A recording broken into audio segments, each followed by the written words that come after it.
Muizzu is facing the ire of opposition lawmakers over his foreign policy, particularly his government's anti-India stance. Opposition parties have gathered the signatures of 55 lawmakers, one short of impeaching the president. Adding to the complexity of the archipelago's affairs, President's party has filed a no-confidence motion against the Speaker of the country's parliament. Complete chaos prevails in the political affairs of the island nation. Let's have a complete picture in the next report. Ahmed Moin Faruqi reports from Colombo and Saeed Absarul Hassan gives us this report from New Delhi. Maldives President Muizzu is facing a tough challenge as the main opposition party of the archipelago, the Maldivian Democratic Party or the MDP, has moved an impeachment motion against Muizzu over his foreign policy, particularly his anti-India stance.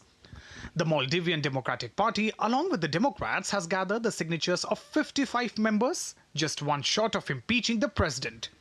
According to the Maldives constitution, a president can be impeached with 56 votes. Ibrahim Soli-led MDP and the Democrats under Mohammad Nasheed have expressed concern about the direction of the current administration's foreign policy, stating that it appears to be taking a sharp turn towards an anti-India stance. The development comes a day after high-voltage drama unfolded in the Maldives parliament over the approval of pro-China members in Muizzu's cabinet. Clashes broke out in the Maldives parliament on Sunday between pro-government MPs and opposition lawmakers over differences in the approval of 4 members of Muizzu's pro-China cabinet. Soon after taking oath as the president of the Maldives on November 17 last year, Muizzu, who is regarded as a pro-China leader, formally requested India to withdraw its military personnel from his country. He stated that the Maldivian people have given him a strong mandate to make this request to New Delhi. However, the reality is quite different on the ground, with Maldivian MPs backing very good and firm relations with India. As of now, the fate of President Muizzu hangs in the balance, as the Speaker of the Parliament has not yet decided to take up the matter. Adding a twist to the tale, the ruling President's party has filed a vote of no confidence against the Speaker. All in all, chaos prevails in the archipelago after incumbent President Muizzu took the reign of the country in November last year. With inputs from Moin Faruqi Bureau Report, DD India. All right, to spell out more details, our correspondent Ahmed Moin Faruqi joins us for more from Colombo. Ahmed, the Maldivian opposition party has gathered enough signatures to initiate an impeachment against the president. Let us get more details as to how do events unfold from here on.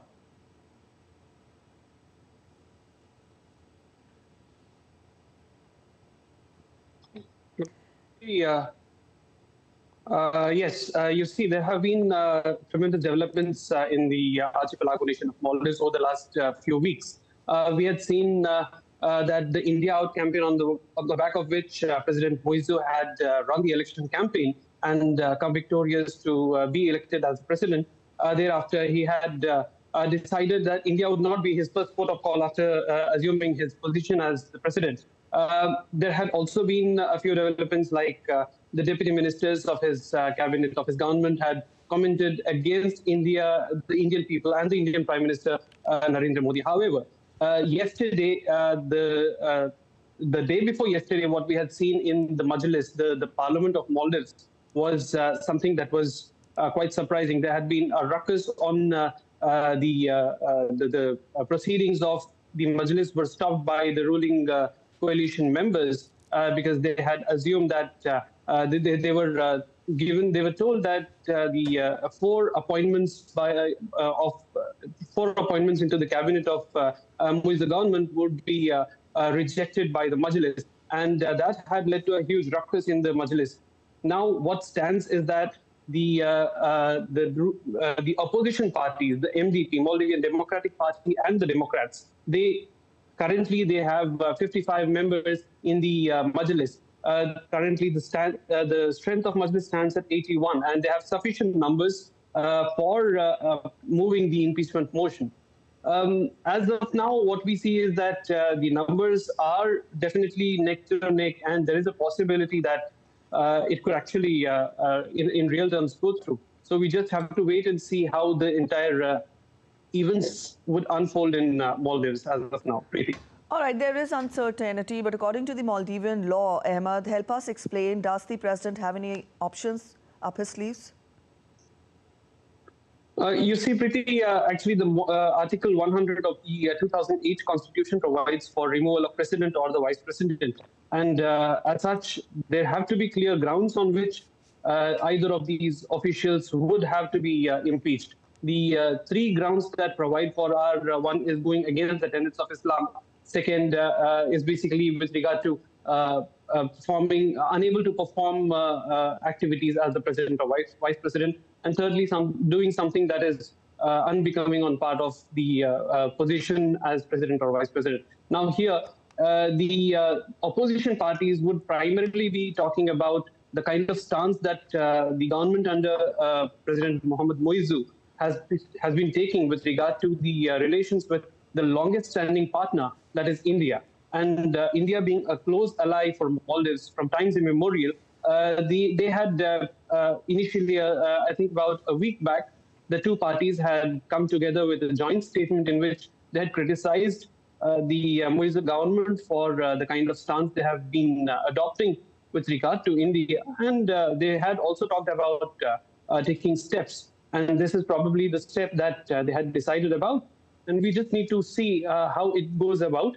On the other hand, President Muizzu, he will have option to reply to any of the motions that would be presented in Majlis.